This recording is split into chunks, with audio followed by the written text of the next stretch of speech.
press conference. We'll go over here to the right, Clay Hall, WSYX. Coach, I was hoping we'd get to meet the pride of Boston today. Can you confirm Coach O'Brien's candidacy at BC and where that's at? Yeah, no real updates there. He's working today, and we'll kind of see how it goes. He's in the building? He's here today, yeah. Right behind him, Adam King, WBNS. What was it about Bill O'Brien that made him the right hire here? Yeah, I think at the end of the season, you look hard at, what kind of changes need to be made. And as we know at Ohio State, we're chasing that, 1 or 2%, right? We're chasing that, last couple drives of a game or whatever that is. And I felt like in that particular situation, for me to really be able to, hand over, a lot of the duties that I was doing, I really was looking for somebody who had great background in the NFL, the SEC. He was a former head coach. He had been a head coach in the league, and the experience of developing quarterbacks was there. So and then the fit culturally was the right fit. So are you hoping to hand over play calling duties for this coming season? Yeah, that'd be the idea. Let's go far left, Dave Biddle, 24/7 Sports. Brian, have you joked with Jeff Hafley that he's on the verge of negatively affecting you twice now? Yeah, god dang. It was not good. But I spoke to Jeff, and happy for him that he's got a new challenge ahead of him. And but yeah, that was a curveball we were not expecting. We were expecting a fastball and got a curveball.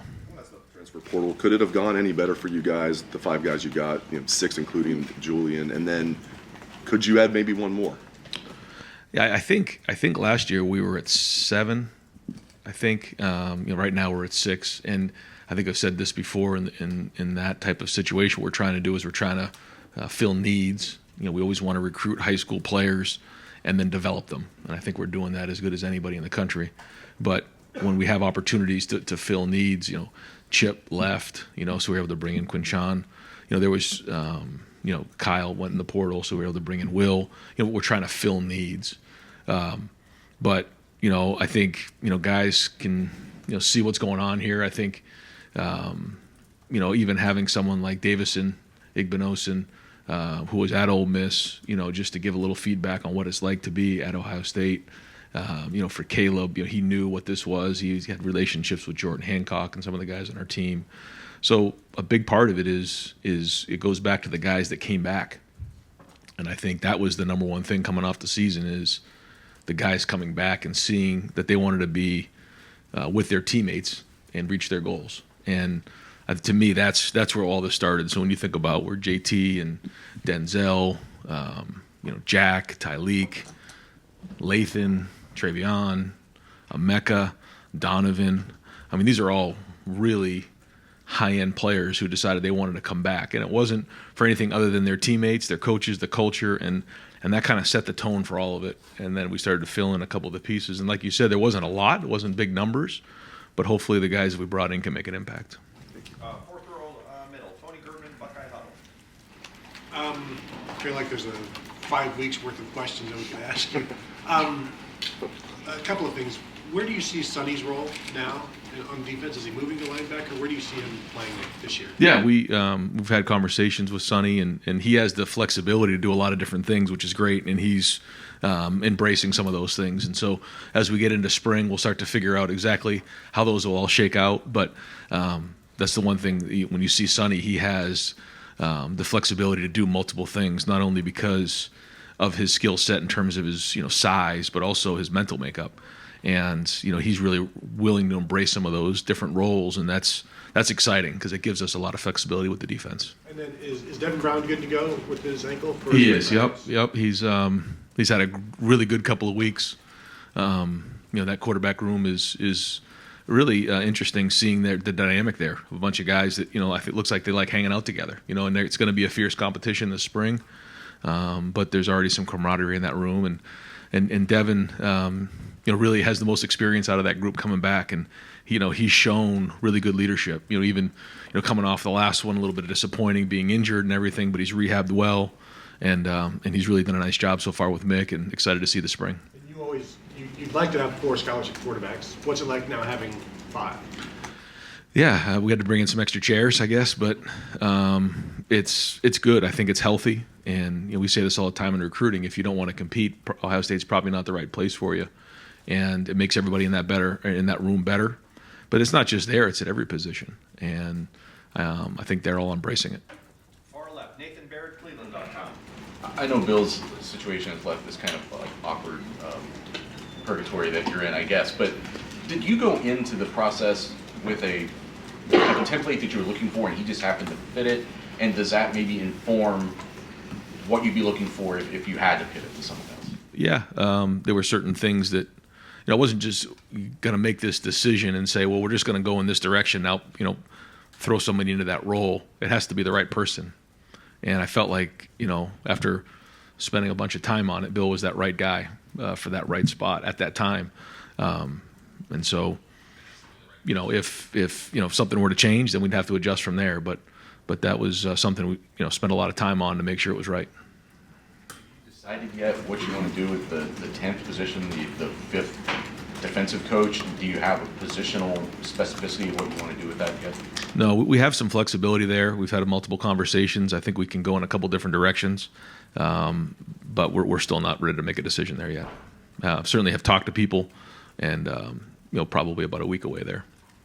Third row, middle, Dan Hope, 11 Warriors. Right. But going back to the quarterbacks, how are you going to manage reps this spring with having 5 scholarship quarterbacks? Yeah, just going to try to get as many reps as we possibly can of team reps, 7-on-7 reps, and we need to get the guys as many reps as they can. It's not just at quarterback; it's at other positions, but that means there'll be a lot of reps out there for the guys. But we're going to be smart this spring in terms of there's certain guys that have played a bunch of football, and those guys are in a different situation than guys who just came in January. And then you have guys that are in the middle there who have played some football but really need this spring to grow and build. And so we'll identify that as the spring goes on to see who needs what reps. But when you have the quarterback room that we have, we're going to need a bunch of team reps to make sure we're developing these guys. They're learning the offense, and for Devin, he probably has the most experience, but Lincoln really doesn't have a ton. He hasn't gone through a spring yet. Will's brand new to the offense. Air and Julian are in the same boat. So we need to get these guys as many reps as we possibly can. So there'll be some long practices. Do you feel like you need to give Will a majority of those first team reps of him coming in, potentially being a starter? What we need to do is figure out, how many reps do you really need to get, at the end of the spring to, be ready to move into the summer. So whatever that is, it's not a percentage. It's just like, all right, here's what we need per practice, and then we'll make sure that we get those reps. I also want to ask you about Tim Walton. Obviously, he's done a lot of good things for you guys recently as a recruiter. What did you see in him coming from the NFL that made you believe he could be a successful recruiter? First off, it's his personality and his makeup, his character. I can't say enough great things about Tim Walton. His background of developing secondary play in the NFL speaks for itself, and the players that he's worked with, and the testimony when you talk to the players, they speak glowingly of what he's done to help them. The next thing was the fact that Tim played here. He's a Buckeye, and he wanted to help Ohio State, win a championship, and that was a big part of it. But then when you get around him more, you just realize, he's talented. I mean, he's good in a lot of areas, and when you're evaluating coaches, the first thing is, okay, how are they on the field as a technician? How are they schematically? How are they with relating to players? How are they in recruiting? Tim does a lot of those things. And so our guys have embraced his mentality. I think our secondary is super competitive. I think they want to, compete in everything that they're doing. You watch them go through drills. I mean, they're going at it with each other. And I think that really reflects Tim's mentality. And I think you can see we have an opportunity to have a really excellent secondary this year, and a big part of that is what Tim's doing. And then you're seeing the recruiting that he's doing. So I think all those things, add up to Tim being the best secondary coach in America. Right behind him, Pat Murphy, 24/7 Sports. Ryan, Dan was asking you about the quarterbacks. When we talked to Will, he presented himself as the starting quarterback, and I assume every guy you want that. Do you see him that way? I know before sometimes you've let this play out, but how do you view him given he has one season left? Yeah. Listen, Will came here to play football, so, I hope that's his mentality, and I hope all the guys have that mentality. So, he's going to learn the offense and get going, but he's done a great job so far with the feedback. A big part of the quarterback play here is what goes on in that weight room with Coach Mick. The leadership and the way that guys work. You have to build credibility up amongst your teammates, and that's a big part of it. We talk to quarterbacks about this all the time. Talk to to CJ when he first went to the NFL. It's like you have to endear yourself into that building, and you have to earn the respect of the guys in the building. And I think Will's doing that. You mentioned Quinshawn in terms of kind of replacing guys, but he's a guy who has a ton of carries, a ton of yards. Obviously, a little different situation than what you had before. How do you see that working out, especially with Travion then deciding to come back and maybe having two of the better running backs in the country? Well, when it first happened and Quinshawn went to the portal, the first thing was talking to Travion and what are your thoughts? And he was unbelievable. If you think it helps the team, coach, then let's do it. And then talking to Quinshawn saying Travion is here and he's coming back, and he said, well, I'd love to go play with him. I think he said that to the media last week. And so I just think that both of their approaches are that they can get each other better. But it all started with Travion, and I think Travion's leadership so far this year, as he's transitioned into his fourth year, has been tremendous. The way that he's gone about his work, the way that he's holding guys accountable, he's got a different look in his eye, and I think that's important. He's been in these games before, he knows. But I'll give Quinshawn credit. He also has embraced what we've been in our culture in the next last couple of weeks, and we'll see as it grows. But all the reports are that he's doing a great job of simulating. But the whole running back room, and Dallin, James and Sam, that's a heck of a room, and there's a lot of depth there. And when I think about next season, you have your 12-game regular season, you have the Big Ten championship game, and then you have the 12-team playoff. I mean, you're talking about possibly maybe 16, 17 games, and so that's a long run. That's an NFL schedule, and so your roster needs to reflect that. And having depth at running back will be very, very important. There'll be a lot of carries to go around. Andy Backstrom, Letterman Row. Brian, we talk about December being so crazy, but what was it like for you? Was there any kind of playbook? And it felt like every day there was something new for you guys. Well, like any year, you have to come off of the season and try to identify, what's important moving forward, what's important for the next calendar year, what's important for the next 3 years, what's important for the next 5 years, and so we always look at that to figure out what needs to be done. And so you start off with your roster, then you go to the staff, and you just try to do everything you can to make sure that you're making the adjustments that need to be made based on things you've learned, based on what you've seen the past season. And so, as a leader, it's your job to put a plan together and create a vision of what it could look like. And again, it started with these guys deciding to come back. Again, Lathan Ransom and Denzel Burke, and and then Jack, decides to start talking to the guys about, hey, we need to bring this thing back. We need to go chase a championship next year. There's a lot of things that we need to do. And then Emeka jumps in, and a bunch of guys, JT and Cody Simon, these guys all decide they want to come back. That's where that was the first step, and then the next step was adding the pieces. Certainly, making some tweaks to the staff, and that's just the beginning. Now we have to go to the spring and execute the plan. It's a long road. There's no magic recipe to this thing other than hard work, and we know it's going to be a long run to next January. But that was one thing that I felt like as a leader we need to put a plan together, create a vision of what we want this to look like in the next month, and go to work about executing it. Yeah, and then one more thing about the quarterbacks. Just what are your initial impressions of Air and then Julian coming in? What have you seen from them, and what kind of quarterbacks do you think they are? Yeah, they're just getting started. It used to be that when you came in at mid-year, it was a big, a significant, the fact that you're coming in at mid-year. Now it's a little bit more normal. Guys are planning their, sophomore, junior years around graduating at mid-year. And it allows everybody an opportunity as they come in the summer to not be a freshman anymore. So everything that's going on is new. And so, they're going to have to embrace everything that's going on new. And I think that's hard. You got Julian was coming in from California. You have Air coming in from Georgia, and when everything's new, there's an adjustment phase, and that's like that for every freshman. And so they're every day that goes by, they're getting more and more comfortable here and getting their feet underneath them. They're gonna have to learn the offense here and get going on the field. But it's great when you have, like, Lincoln didn't go through that last year, and we knew that. Lincoln was a tremendous basketball player and a tremendous baseball player, and we sat down with the family and said, we're going to be a little bit behind here if we come in during the summer. And we knew that. So that was part of the agreement. But we knew that he was going to be a little behind. I feel like with these guys coming in now, they'll be further ahead and be able to make more of an impact in the fall. Cameron Teague Robinson, The Athletic. Ryan, I think the assumption when you went to the portal was that if you got a quarterback, it'd be a graduate guy who come in.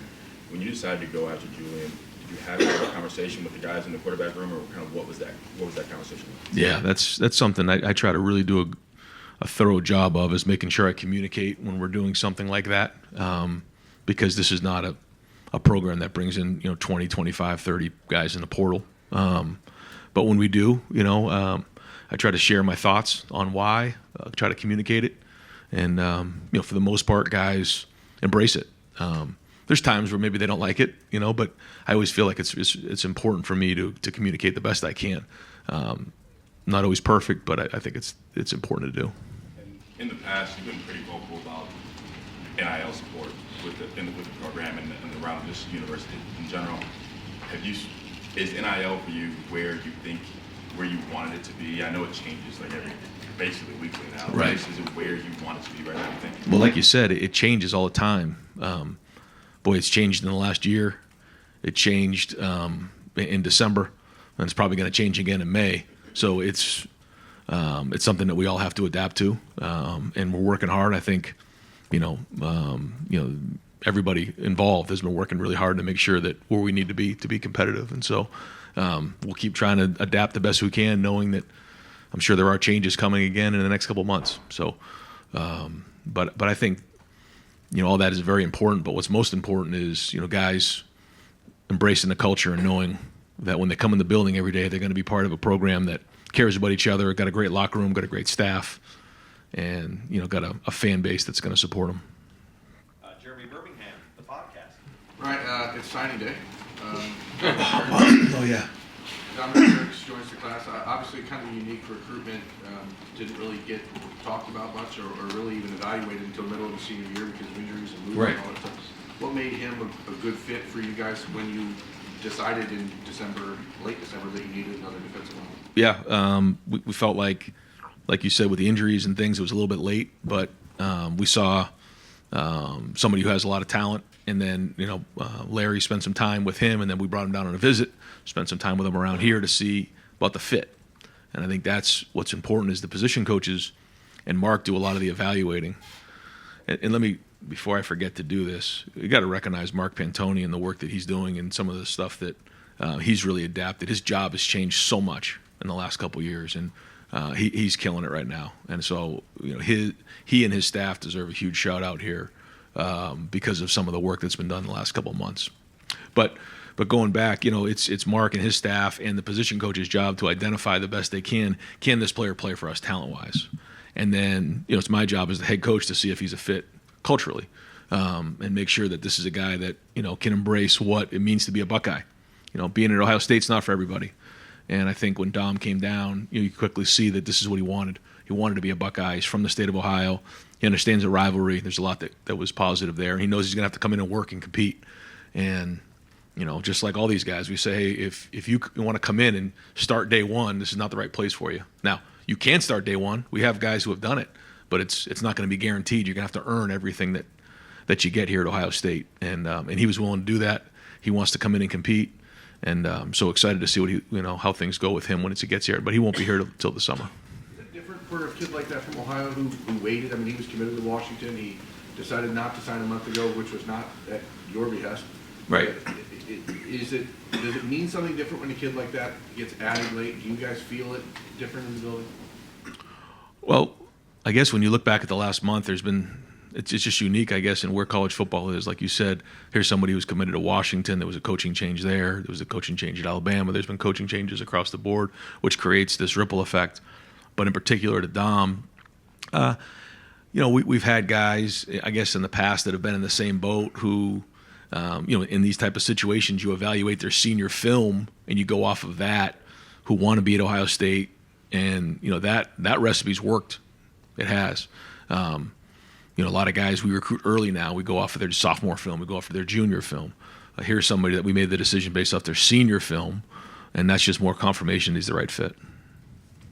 Joey Kaufman, Columbus Dispatch. Ryan, I know you mentioned you're considering your options for that 10th spot. Philosophically, where are you at as far as whether you want to have a full-time special teams coach? That's something you've had every year since you've been here. You can have a full-time guy. You can divide up those responsibilities. Where you at in sort of process and all that? Yeah. There's a lot that comes into that last spot, and I think both of those options are on the table. I feel comfortable going either direction, but finding the right guy is going to be what's important. And you also, Matt Guerreri, you mentioned he might, when that was announced, he could have some additional responsibilities. Yeah. Does that include special teams? Yeah. What do you think of the hire overall? Yeah, well, I think Matt brings a diverse background in terms of his, he's been a coordinator. He's an excellent teacher. He also has been here before, so the guys, Lathan and some of the older guys knew who Matt was. So it's not just a brand new addition to the staff. I think he's going to work really well with Tim back there. He knows Jim's system very well, and so that's going to be seamless. He knows the system. But in terms of his help on special teams, we're going to see how big that is. But I feel like Matt really is a great teacher. He's very intelligent. He's been a coordinator before. So, we'll see based on how that 10th position shakes out, how much responsibility he'll have. Austin Ward, podcast. Right, it's a new experience to have SEC coaches accusing Ohio State of having too much money or spending too much money. You comfortable with that? Did you find that weird, to bringing up the old comments from 2 years ago about the payroll and size of all that? Well, I just think recruiting is always going to be competitive. It is, and so that's just kind of how it goes. And we're always trying to bring in the best talent we possibly can, but also the right culture fit for Ohio State. And I've said this before: you don't just bring anybody in here. But all of these guys wanted to be here. I think that's probably the most significant. Caleb wanted to be here. Quinshawn wanted to be here. Will wanted to be here. These weren't situations where, certainly you have to recruit, but we want guys who want to be here, because in the portal nowadays, if they don't like it, they can just leave. So a big part of that is opening up our doors and our players, really recruiting our guys. And that's, really where I think over time, we've built a culture of development. We've built a culture where guys enjoy being with each other, and that kind of recruits itself over time. And so, we're counting on that to continue to, build us some momentum in the future. But we know recruiting is very, very competitive, and it's our job as coaches, certainly as the head coach, to acquire as much talent as you can, and then go develop it. Is that all in line with the same philosophy it feels like that you've always had? Is there a change in your? I guess the feels like, well, Ohio State's being more aggressive, and maybe that's not the right term for it. The size of the class is not different than a year ago, as you said. Is there administrative support? Is there different NIL support? Is there a different mentality for you that went into, because it does feel different this year, even though you're describing the same thing that you have from years past? Well, I think the administration's been unbelievable. I think Gene's been great, and certainly, had conversations with Ross and President Carter has been great, but and so that's been huge to have that type of support has always been great. But I just think that across college football right now, it's just in a very unique situation when you see some of the coaching changes, and then we ended up adding 3 guys from Alabama. There's a lot going on right now, and so our guys, again, I think it all goes back though to our players coming back. There's nothing more important than that, and so we can talk about the recruiting, and we can talk about NIL, we can talk about all that, but ultimately you had a bunch of guys who wanted to come back and finish a bunch of business that wasn't finished at the end of last year, and maybe the guys across the country recognize that. They see our guys, they want to be part of our program because of these guys, and I can't give them enough credit, because to me, I know we've added some pieces, but the guys who decided to come back, to me, that's the real story. How much larger was that group of guys coming back than you would have projected? I don't know. I always felt like, Marv was a top 5 pick, and that was probably going to happen. Although that wasn't like a done deal right out of the gate either. I think it's hard when you work so hard towards your goals and you come up short, to just walk away from it. And I think that goes to show you not only how competitive our guys are, but how much they recognize what being a Buckeye is, and how much they want to be able to come back into this building when they're older and be proud of winning championships and being on the walls and all those types of things. And so I think that's really what it came down to in the end. Could some of these guys have gone on to the NFL? Yeah, they could have, and they probably would have been drafted fairly high. And so when you have a bunch of guys like that shows a lot about the character of these guys and how much they've embraced being in Columbus, being Buckeyes. Because some of them are from Ohio, like Jack and some of the guys, but like not all of them. They're from different parts of the country. But I think having the guys from Ohio, they understand what it means to be a Buckeye, and that's their job to make sure they understand the rivalry. But now they've lived it. They know what it's like. And that's different when, you're Donovan Jackson coming from Houston, or you're, JT coming from Seattle. Now, after a couple years of being in the rivalry and being at Ohio State and coming up short, you want to leave here with something in your pocket, something you're proud of. And I think that's what's reverberating for the building right now. Far left, Whitney Harding, WCMH. Brian, I'm actually going to jump off of that. You've talked so much about the guys coming back. You just did. What does it say about the personality of this team? Every team every year is a new personality. Yeah. But these guys coming back, what does it say about the personality, the drive of 2024? Yeah, I think it's still being forged. And I think it's easy for coaches to put a bunch of slogans on shirts and do those types of things. We're just trying to work. We know it's a long run to next year. And so, we're not getting too worried about some of that right now. What we're trying to do is just work. Just keep building this thing, keep growing, have a great spring, and it's a long journey to next year. And the more veteran you are, sometimes the more you recognize that. You want to all of a sudden fix everything in a month. That can't be fixed in a month. This is a long road to the next year, and I think our guys know that. I think our staff knows that. But there is urgency. There's a great look in their eye, and so we'll see. We still got a lot of runway out here that we got to continue to work through. But the good news is we got the right guys in the seats, and that's what's important. You said you're here at Ohio State, you're always trying to get to the next level. How does Caleb Downs help you do that with this defense that was already amazing last year? Yeah, Caleb's you saw what he did as a freshman. To say, we're all excited to have him part of the program is an understatement. He brings a lot to the table. You guys will learn that. Won't get into all that right now, but his talent is exceptional. But he's already created an unbelievable amount of discipline in his life. He's created the skills to play the safety position at a high level. But I'll tell you, it's fun, because that secondary, they're competitive now. Like, they're not going to take a backseat to anybody. So everyone sat up a little straighter when he walked in, and that was good. But they embraced him. He knows those guys through the recruiting process. So it's going to be some great competition this spring, but he is very, very talented, and what do you have, 107 tackles as a freshman in the SEC? So my goodness, it's going to be fun. Steve Hellwagon, 24/7 Sports. Yeah, Coach. Talking to Will Howard, it seemed like the timeline for him, he settled on you guys, and you guys may have settled on him a few weeks before it actually kind of went public, I suppose, and he admitted that he put it off or didn't want to preempt the bowl game and different things like that. Just can you speak to maybe that whole process, and was he a guy that you guys, as soon as he went in the portal, I don't want to say before the Michigan game or after the Michigan game, whatever, that he was a guy that you guys were targeting? Yeah, I think when you look back on December, and the coaches had a meeting at our conference and just talked about what December is like, and first off, having to go on the road, having signing day, preparing for bowl games. Now we're going to have to prepare for the playoffs, the portal being open. December is really a nightmare. And the way that it's all designed right now is chaotic. That's all kind of a blur, quite honestly, to me, like how that all played out. But you have to try to have contingency plans in place for things that happen, whether it's, at certain positions, whether it's in your coaching staff, because things change quickly as we've learned and will continue to learn.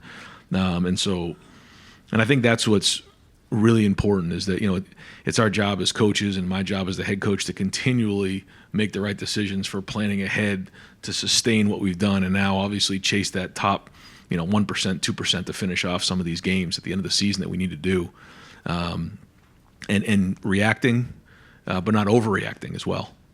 And so, you have to have contingency plans in place, but you also have to make sure that you're being transparent.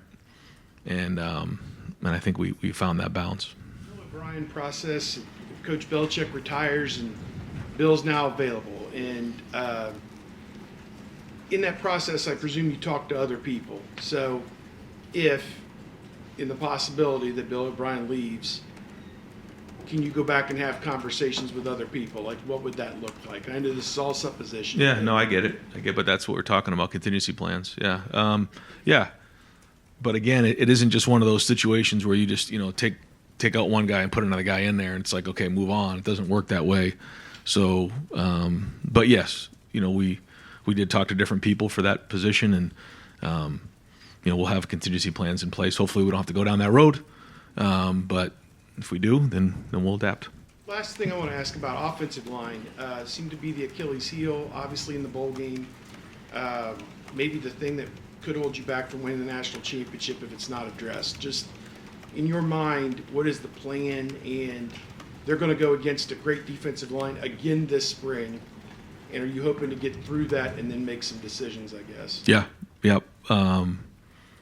Just having Bill just, watch the film and see our guys out there and having, he knows Seth, adding that piece to the puzzle was critically important. But just, the feedback that just a fresh set of eyes. What do you see? He sees some talent. He sees some guys who are good, and he sees depth. He sees some young guys out there. So, like you said, we're going to have a really competitive spring and kind of see where we're at. But the idea right now is that we have enough to go win a national championship with the guys that we have in this building right now. We come out of the spring and recognize that we don't, then we'll have to go from there. But there are some really good young players in that room, and there are some guys now coming back with some experience, and that should matter going into next season. Far left, Mitch Stacy, Associated Press. All right. Mitch. You talked about the issues involved in getting quarterbacks enough reps in spring and even in the preseason to determine who your starter is. I mean, what's the philosophy of adding these guys and putting 5 guys in the quarterback room when, how are you going to be able to evaluate? I mean, there's just not enough reps, I'm guessing, right? Yeah, we're going to try to do everything we can to get him as many reps as possible. Certainly the Julian thing was not something that we planned on. When you sit back at this time last year, you don't say, okay, here's how we're going to look at this point next year. But when it became a situation that was available, we felt like it was something that we could really enhance the room, and so we did it. And we've had situations before where that room has been crowded, but the cream usually rises to the top on this thing. And so we're going to do everything we can to get as many reps as possible, and then rely on, myself, Bill, our experience of seeing quarterbacks over the years and recognizing the traits that it takes to be a starter. And figuring that the cream that doesn't rise to the top is probably going to hit the transfer portal at some point. I mean, we don't really focus on that, but, we'll just kind of focus on, developing the room, and we go from there, because we can only control what we can control. And I think that's part of the process right now. It's just the way things are with the portal is you can't hold somebody back. If they want to go, they can go in the portal. And that's part of, being transparent in the recruiting process, knowing that each room is going to be super competitive, and then we try to adapt the best we can from there. Andy Anders, Lebanon Warriors. Going back to the offensive line, have there been any conversations with Josh Pryor about potentially looking at him at guard this year? And I guess where does he stand? Yeah. Josh has a little bit of a swing capability there, so he's going to be on the right side right now, and we're going to take a look to see what the right combination will be on the right side now that we lost Matt. He's going to play tackle. He's going to play a little bit of guard, and we'll kind of see how that shakes out as the spring goes on. But he does bring some flexibility there, which I think is good for his long-term football career as well. Going on to the NFL and going on to a team and being able to play guard and tackle is valuable. So we'll see. There's certainly things that I think, being a first-time starter there this year that he did well, but certainly areas that, if we're going to reach our goals, he's going to have to improve on. He knows that. But playing guard is something that we'll take a peek at this spring and see if that's right. But his feedback is important too. You have to want to embrace these type of things, just like with Sonny. It's the same thing when Cade made his move, Steele made his move. When guys make those moves, you really want guys to take ownership of it. Not just because the coach has told you to do it. So his feedback will be important. He's been in the program for a while, and he's a guy that has leadership and leadership capabilities, which, as we know, is important because if we're going to win games in November, December, and January, it's going to start in the offensive line. And then where, as far as that right side goes, where are Tegra and Luke at as far as competing for those? Big spring, yeah, huge spring for both of those guys, and that's not the only guys. I mean, there's a bunch of other guys in that room. This is a huge spring for them, and even the guys who came in the summer. I think about Lincoln, I think about Arvell, I think about some of these guys that haven't had a whole spring to really go to work on. So excited, and the more reps those guys get, just like the quarterbacks need, the better, and we'll have a better idea of it. But having mat drills, having some of the workouts and the runs and all those things will allow them the opportunity to have a year of experience under their belt. Physically they're where they need to be, mentally where they need to be, learning the offense and defense, and I think I'm hoping this is the most competitive spring we've had since I've been here, but we'll see. Last time we were in here with you, we got to watch you process the Jeremiah Smith news in real time. Took a little while before that tweet came in, I think the next morning maybe. What was that day like for you? And then what have you sort of heard about Jeremiah, since he's been here? Yeah, he's jumped right in. You guys have seen the talent. The talent's there. I think the thing that's been most impressive to me so far is his discipline that he's already built in his life, and then the skill of playing the position at such a young age as well. And Harden and everybody will continue to build on that and grow on that, but has had a great approach so far. So certainly expecting big things from him. Yeah, that day was a long day. It was a crazy day. Haven't had one like that before, but you're also talking about the number one recruit in the country. And in terms of bringing in a play caller, obviously there's that's going to impact your life a little bit during the week. Yeah. In some of the late game kind of moments where Notre Dame's got the ball, you're trying to manage the clock, you're trying to figure out how much time you're going to have, all that stuff. How much does having someone, whether it's Bill or whoever else this fall, how much does that help you with just handling all the stuff in your head and multitasking all of the stuff in your head in those kind of close and late moments? Yeah, that's a good question. I think the first part of the question was how much will it affect the day-to-day. I think that goes back to, how much will I be involved with special teams, based on, the offensive coordinator's role, and so that will affect a little bit about the 10th position. But yeah, in game, I feel like when you're calling the game, you have an idea of, okay, should you go for it on 4th and 2? Well, do you have a good play? It's one thing if you don't have an idea what the play is you just go for it. Well, then you don't have a good play. I feel like when you're calling the game, you're in a little bit more of control of the situation. You know what's going on. You can, if you don't like the look, you can call a timeout. There's just so many more things when you're actually calling the game that you're in control of.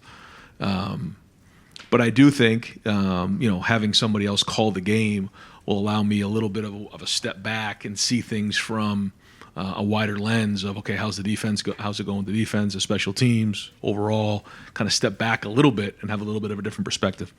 There's pluses and minuses to both situations. We can sit back and look at, stuff that went on in the playoffs, our game, when do you go for it, when you not go for it, decisions that are made. And listen, we can second guess all those things, but I do think being able to step back will give me a little bit of a wider lens on things. But there's a lot of guys, who in particular in the NFL, who call it, who are also making those decisions in game. I think they do a great job. So I think you have a good feel for what's going on in the game. You have a little more control.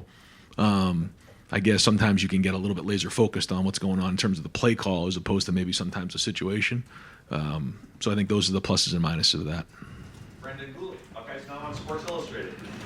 Ryan, maybe building off that a little bit, how hard was it for you to give up play calling or to say that's your intention if it's... Well, I haven't done it yet, so we'll see. But I know that that is an ideal situation moving forward. I know that it has to happen. There's so much that's going on right now in college football. Do I want to? No, I don't. I love the football part of it. I love calling plays. I love being in there. But I'm getting pulled out, and I'm just not. On a Wednesday night, thinking about what to call on 3rd and 4 on the 21-yard line, in the third quarter of a game. Like, those are all the things you rehearse in your mind, and it takes a lot of work. And I know that my energy and time and all that stuff needs to be in other areas. And especially with everything going on right now across the board, just with the team and the portal and NIL and just all those types of things. So I know that's the right thing to do, but now making sure the right person's in place was critical when we hired Bill. Certainly don't want to put words in your mouth, but from the outside looking in, it feels like there is a different sense of urgency just around the program right now. Is that accurate? I mean, there's always urgency here, If you don't believe that, try losing a game. That's just the way it is. So we always have urgency, but I think, it goes back to the guys that decided to come back. He's talking about 6 or 7 guys who were probably projected in the first 3 rounds decided to come back. And then you're seeing, a bunch of momentum that way. But I think it goes back to, again, the type of culture that's here. And listen, you look at the last 2 years, we're a player 2 away, but it didn't happen. And so it just, it hurts, it stings, all the above. And so we have to figure out a way to chase that last, few drives of a game to go finish it off the way we're supposed to. And, when you sit here in February, it's such a long way away to get there. But it's motivating our guys, and there is a great sense of urgency in the building. One more quick one. In Justin's last year and CJ's last year, I think you alluded to the fact that you felt like you had a championship level roster. It was part of the reason you fought so hard to play in that COVID year. It's obviously early. You referenced it's a quarterback competition. Do you have some of those same feelings about this particular roster right now? I do, yeah. Spencer Holbrook, Letterman Row. Brian, you always talk about extraordinary traits with quarterbacks. Yep. Is it harder to identify an extraordinary trait with a guy that you've never had in the system or recruited, or was that easier to find with Will now that you've got 3 or 4 years of film on? I mean, you go to the film and you try to identify with the film, in particular with Will. I like his competitiveness. I like his toughness. I think, Mick would tell you that he sees that every day in the weight room right now. He's a guy who won the Big 12 championship. He's a couple, a field goal or whatever away from beating Texas this year. He's got a, mature approach about him. And, he's got the ability to throw the football. He can, when he needs to run, he can run. But he's big. You see the size of him when he gets up on you. He's a big guy. So there's a few things there that you really can grab onto. You went into the portal and got Seth and Caleb. Their last game was in the Rose Bowl, obviously, against Michigan. Yeah. You guys take that game so seriously. What were the conversations like with those guys about that and understanding the rivalry? Did you think that it was a little easier for them to understand the rivalry, considering they just had their season ended by that team as well? Yeah, no, they verbalized that, then so they were able to get on board real quick with that. In particular, Caleb knows. I mean, he went through this thing. We were right down to the wire at the end with Caleb, so he knows. But then, but Seth as well, coming off of that last game, they know what's coming at the end of the year. Stephen Means, Cleveland.com. I mean, you just admitted this. You didn't really want to give up play calling, but it just seems like, and maybe this is fair or not, college football isn't going to allow you to be able to do that part the same way that you see in the NFL with head coaches who still call play. Yeah, I mean, it's become very difficult to do that. Yes. So we were asking questions about this a year ago, and you hadn't quite gotten there yet. About when did you get there that you actually have to give this up this time, even if it's clearly not something you want to do? Because, I mean, it's like playing Madden in real life, right? Yeah. No, I mean, it's not something you just wake up one day and decide. It takes a little bit of time, and you know what's right. But at the same time, like, we're not just going to put somebody into that spot and say, hey, now you go take the offense. Like, that is not going to work. So it had to be the right fit, and that's why we spend so much time on this and being thorough. And that's Bill, checked all those boxes for us. So in those how does your time get split up? Do you envision when the season starts, and how much you're meeting maybe with the offense, maybe how much you're meeting with the defense, and just all the other things you have to do in a 24-hour period? Yeah, I think that'll be something that's new for me. Right now, it's more of, continuing to do what we've done with the Ohio State offense, but then blending some of Bill's ideas and being in there to make sure that we can connect the dots. But then as time goes on, kind of stepping away a little bit, being in the room when things are going on, but being able to step out and then get into the defense, giving them, some thoughts from a different perspective. That's one of the things about being on offense is you have to become an expert at what the defense is trying to do and some of the things that can create problems for the offense, and being just a sounding board in there and talking through that, but also being around the players more and being a part of special teams. Front row, Bill Rabinowitz, Columbus Dispatch. Ryan, a little more than, I guess it's a month and a half ago, probably the lowest point or a very low point after the Cotton Bowl. How different does it feel now in terms of just the mood in the building? I mean, keeping all those guys, getting the transfers, hiring Bill O'Brien maybe. How different does it feel inside the building? I don't know about different. That was a very unique situation, when Kyle decided to go in the portal and then losing Devin early, and there was a lot of dynamics, not having Marvin there, and just, I guess, the way college football is now and going into that.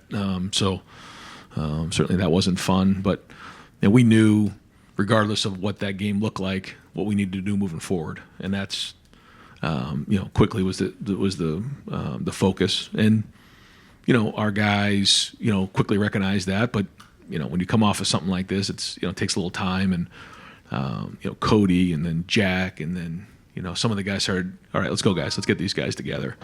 And that's really what it came down to as we focus on next season. And I think there is a lot of excitement around it. I think the guys feel it every day in the building. So, now we got to go execute it all, but it's a long way till next year. But certainly, the right guys are in the right seats. And so that's exciting. And just fired up to see what this spring looks like with these guys on the field. You talked about embracing the pressure that is coaching Ohio State. Michigan loses Harbaugh, they lose their nucleus. All the pressure is going to be on you next year. How much do you embrace that there is an all-in feel, even though obviously you don't lose all your chips if you don't win at all. Yeah, sure. But there is that kind of feel.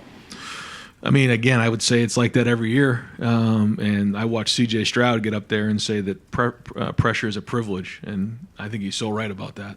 And we have an opportunity with an unbelievable team to go attack this thing next year, and that's what it comes down to. And to see the fans and BuckeyeNation, kind of buzzing over the last few weeks about this team and getting behind this team and building it. I think the guys feel it. Long way away from the season, but pressure is a privilege, and these guys have an opportunity now to go have a great season, knowing that it's a long way away and there's a lot of work to be done. But again, when you look at the team, we got the right guys in the right seats right now. Now, what kind of leadership do we have? There's a lot of things that now we need to go attack, but I think we all embrace that, and that's why we're at Ohio State. One of those additions, Seth, you talked about him a little bit. Yep. How important is it to have a center who's experienced and can handle that, because that's the captain of the offensive line? Yeah, when you have guys who have been in the program before, it helps. But just having guys who have played football before at center, quarterback is critical when you're looking to win every game, which is what we're trying to do. So he's played in the SEC championship. He's played against really good players in the SEC. He's been a part of a great program. So he brings something different to the table. And I think it's actually been good for our guys to say, so how is it different than what you did at Alabama? Because those guys don't know, and they get a little bit of feedback there, and it's good. It gives them a little bit of a different perspective and reference point. And I think those guys have embraced, not so much Julian because he was only there for a little while, but for Seth and for Caleb, even Quinshawn and some of the guys who are coming from a different program, to say, okay, here's what we did there. This is what's different here. And so that's been good for our guys. Douglas Maurice, Kings of the North. You mentioning the idea that maybe you would be involved more with special teams. How did you maybe come to that thought process? And it does feel like sometimes there are head coaches who do that sort of, right, let you get your hands on a bunch of different parts of the team. That's it. When you feel like, you're able to step away a little bit from the offense, you're able to be more involved with the special teams, which allows opportunity to be more around the players in this type of setting here. We do our special teams meeting in this team room right here. And also allows you an opportunity as, someone who's managing the game, to have an idea of when it's time to maybe block a punt, return, those type of things. So ideally, that's what, I'd like to do, but we'll just keep putting one foot in front of the other and adapt from there. And just to clarify again, you don't know exactly what's going to happen. If it would wind up, would you hope that you would have someone you have faith in and would trust to be the offensive play caller, even if Bill O'Brien's not here? Then you would be able to find another person that you would proceed with that plan. That would be the idea, but again, not just going to, put somebody into that spot just because it's a spot. Yeah. And then you made 3 coaching changes this offseason. 2 of the guys were promoted from within that you let go. 1 was an outside hire. Just as you've grown as a head coach, what have you thought of the decisions you've made in putting staffs together? What have you learned? What do you think is the right balance between internal guys and external guys? Just where are you in hiring? Well, I think going back to at the end of the season, you have to identify what are the things that we've got to make changes on, and then you kind of figure out how it all fits together from there. And what are the things that are going well? What are the things that you're trying to project might be an issue in a year or 2 down the road? And you use feedback from the guys on the staff, you use feedback from the players to try to do the best you can. And, we'll see how it works. We'll know around this time next year how it worked. But, try to trust your instinct on it and utilize the info you're getting from the guys, that you trust. And but you also have to identify the things that need to get adjusted. And I think that's the key is, reacting but not overreacting. And I think that's not always easy to do here, because, when you lose a game, there can be a lot of panic. And what I try to do is make sure that I'm not doing that and just make sure I identify the things that need to get fixed and get them fixed so that we're in a better place at this time next year. Got time for a couple more questions. Coach, thank you so much for all your time today. Tim May Podcast, and Letterman Road. Thank you, Jerry. You may have been asked this while I was in my traffic jam, but at the beginning, I just remember distinctly Eli Drinkowitz putting it eloquently in that pre-Cotton Bowl press conference about why he stepped away from, play calling, etc., and gave it to somebody because he owed it to the program about everything else that's going on. You seem to be listening intently to that. I'm just wondering, did that help you get to where you are today, or were you already headed that direction? You understand what I'm saying? Yeah. No, I was already, I think, remember a year ago, I was still kind of going down that road. It didn't quite work out that way. But I knew as the season was going on what needed to happen. But again, the key is finding the right guy. And because it's one thing to make that move, but if it's not the right person in the right spot, that doesn't do us any good. I mean, this is Ohio State. Like we can't have a bad day. We're not allowed. So it's a very, very unique person who, let's call it for what it is. The expectation here is we score 60 every game, and when we don't, it's like, what happened? So, that's a very unique person who has a tremendous background, and there's a lot that comes with the season. It's all about building towards the end of the season and then winning the games at the end of the season. And I think that's something sometimes that can get lost here. Like, playing in the Big Ten is not easy. There's going to be, we have to play on a road. There's going to be some of those trap games. There's going to be things along the way that we have to do. We know that next year we have a great schedule. We have 8 home games. We got to play at Oregon, got to play at Penn State, and then we get the last one at home. And so it's a heck of a schedule. But we know it's going to be a build up towards those games, and so we have to have a great idea of where our identity is, but playing our best football at the end of the season and making the right assumptions along the way. And when you come to Ohio State, it's unique than some of the other places. It just is. And like I think about like when Jim got here his first year, did a great job, but then you look at where he was in year 2, and we're going to be even better in year 3, I can tell you right now. And it was the same thing, when I got here. You learn a little bit in year 1 as a coordinator. You learn a bit, and then, you understand what you're working towards the end of the season. That's not the way it is everywhere else. It's not like that in the NFL. It's not like that at other schools across the country. So it's a very unique person in that situation, and so we had to find the right guy. We've watched you grow as a head coach. At least I have. I mean, because you hadn't been a head coach. And Stephen, I think, asked you this a while ago, but it would seem like the funnest thing you ever would get to do would be to call plays. I mean, you understand what I'm saying. I mean, you almost stepped away from that last year like you talked about and stuff, but now, I mean, what do you find the most fun in other than calling plays, if you follow my drift, of your job? What, in this day and age of... Yeah, I wouldn't call anything right now fun. You know what I mean? It's what you do. Fun will be winning next year, but you adapt. You have to change, and I understand the reason why I had this opportunity is because what went on the offensive side of the ball. But then that's not the role that I'm in anymore, and I have to make that adjustment and certainly understand that and embrace it. I think the thing that you have to really love is the interaction with people, driving people, and whether it's the players on the team, the staff, and being a leader and being steadfast moving forward and not rocking the boat, being steady in the boat. That's kind of the term that I use all the time when all the seas are kind of rocky. You got to be steady in the boat, and I think as a leader you have an opportunity to show your character in defining moments, and I think that the guys appreciate that. I think that's probably the thing that I have learned the most, and so I think we have the right group of guys coming back. We've added some good pieces, and the staff is coming together. We're almost there, and so we put everybody in this room right here, and we go swing towards next season. So just because it's a different role doesn't mean it's any less fun or more fun. It's just a different role, and everybody has to embrace their role. I think that's the other part of it. Is you got to if you're the running backs coach or you're the secondary coach, you got to be the best coach in the country. And I say at Ohio State, if you can't do it here, where the heck are you going to do it? If it's like what Tim's doing right now, he BIA, best in America. Like if you can't be BIA at Ohio State, where else are you going to do it? If you can't be wide receiver like where else are you going to do it? And so I challenge our coaches all the time. Like when you come to Ohio State, if you can't do it here, you can't do it anywhere. And so that's where we need a bunch of guys who are experts at their position.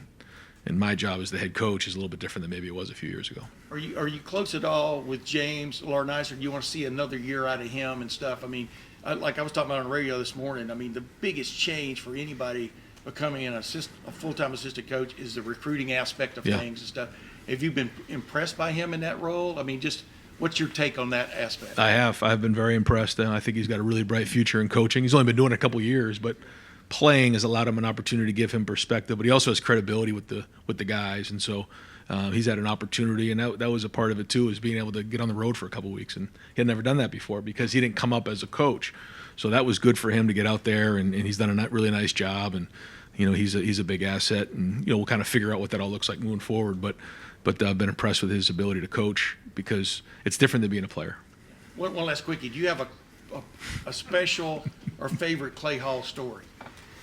He's retired. I heard, yeah. When did you announce that, Clay? 3 years ago, and I finally. No, Clay's been great. Clay's been he's been a gentleman, and I know everybody has a job to do here. And, sometimes that means being critical of the head coach, and I get that. But Clay's always been a gentleman, and I know he's going to be missed around here. Appreciate you, Clay. We're going to let him have the last question, but first, Bill Landis, Kings of the North, and the podcast. Ryan, how much do you and Bill kind of speak the same language in terms of terminology, scheme, or is there any kind of adjustment there? And then what will the dynamic be between, here's the Ohio State playbook, call it from here, or how much autonomy does he have to add to that, enhance it? Yeah, it's been great for him to come in and kind of learn what we've done. So there's a reference point there, and then infuse some of his thoughts and ideas and tweaks and say, wait a minute, because when you've been in a system for as long as we have, we call it this, but that doesn't make much sense. Well, it's because in week 7 we just decided to call it this. Well, let's kind of reorganize that. Nothing needs to be touched in this area. This is good. And it's great to come in with a different perspective to say, all right, if I'm coming in and I'm, last year, Josh Simmons. So why do we call it this? Well, it should make more sense. And so having Bill come in and saying, this would make more sense in terms of teaching it this way has been excellent. And so we've had those type of conversations. We're not all of a sudden going to change the terminology or what we do. And I think that's important as well because you just never know when a coordinator is going to be here or when he leaves. So we can't go changing the offense because you just don't know how things are going to shake out. But at the same time, it's great to have some of that collaboration. And I think I've always watched Bill and what he's done. I watched with the Patriots. I was obsessed with that and what they did there. But I also what he did with the Texans and Deshaun Watson there. Those first couple of years, and I studied about their empty package and what they did, and then obviously watched very closely what he did at Bama.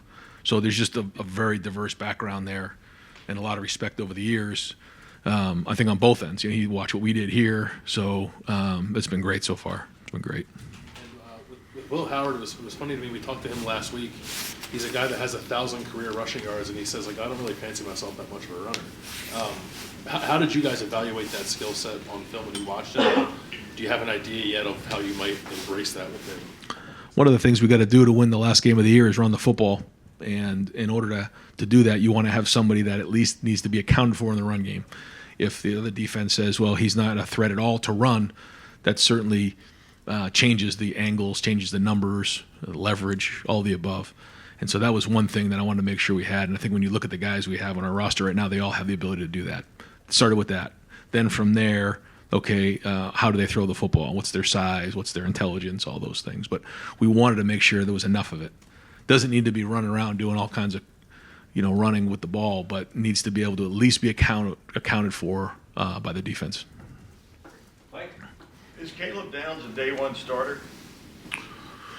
Well, he was a freshman All-American. I think he was a second-team All-American, so he certainly will be hard to beat out. But, hey, you got to come and compete. You got to earn it. Nothing's going to be given. Nothing ever has been given. That goes back to when Justin came in, Justin Fields. He had to go earn it. And, we're not going to change that here at Ohio State. Now he's tremendously talented and, excited to make sure, we give him as many opportunities as he possibly can in all different areas, too. You saw him as a punt returner. I watched him play in a high school game against Buford, and he was running the ball. And so we even talked about that, maybe line him up in different things. So, there'll be a lot of opportunity next year for Caleb Downs. Coach, thank you very much. One last thing. Go ahead. Just because you're retired. Can you talk about the pride that you feel in RJ getting that Marshall offer, or can you discuss it? Yeah, I'm proud of him. And he earned it. He loves football, and he's obsessed with it. And so, from when he wakes up in the morning to when he goes to bed at night, that's all he thinks about. So, I'm happy that he got that one. I'm sure there's a lot more to come from there. Yeah, thanks. Better at